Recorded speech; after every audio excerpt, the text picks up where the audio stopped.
you become de-radicalized, largely in part due to the genesis of becoming married and realizing that there's a better life in the real world than in this utopian, which it's so weird for me to say, kind of this utopian Yeah, it's vision like based on hate, you it's know? pie in the sky versus steak on my plate. Right, right. Pie in the sky versus steak on the plate. That's an amazing way to put it. That is awesome.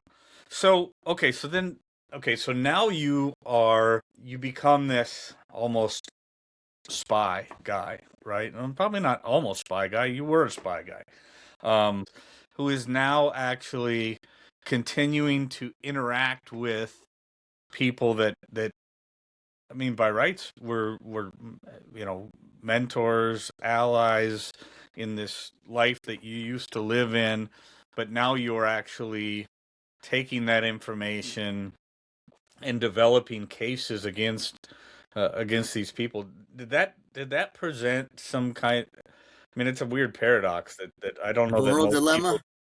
Moral dilemma. There you go. That a lot of people might not be able to handle. So, what was that like for you? Yeah, so when I returned back from Syria in 2004, I get back and I'm reading the newspaper, and the first week that I got back, the paper has announced the arrest of the first Canadian under the newly minted Anti-Terrorism Act. So this individual was arrested in connection with the 2004 London fertilizer bomb plot. This guy went to the same Quran school as I went to as a kid. In fact, he used to sit to the left of me in the Wow. school.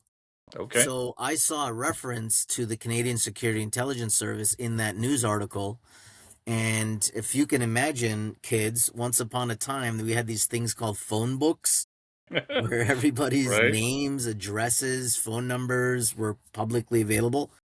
So in the back of this phone book was the government listings. I found the Canadian Security Intelligence Service, and I called him up and I just said, "Hey, I know this guy. Like, this must be a mistake." And they said to me, "Look, it's no mistake. It's out of our hands. It's in the courts now. But the fact that you're calling us about him, we want to come and chat with you." Surprise.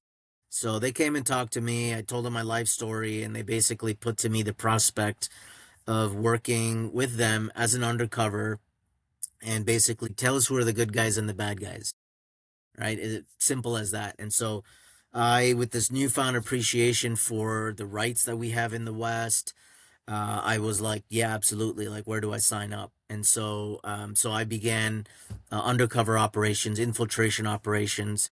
And many of the people that I interacted with were, of course, people that I did know from before. It's not like I went back into the group that I used to be with, because when I left, a lot of people thought I was escalating my extremism. They thought I was going to go over and join some foreign conflict. They didn't realize the change of heart that I had had after 9/11. So when Mm. I came back, they were just like, "Oh man, this guy just got back from Syria. Who knows what he did over there? Don't talk about it. Don't even ask him."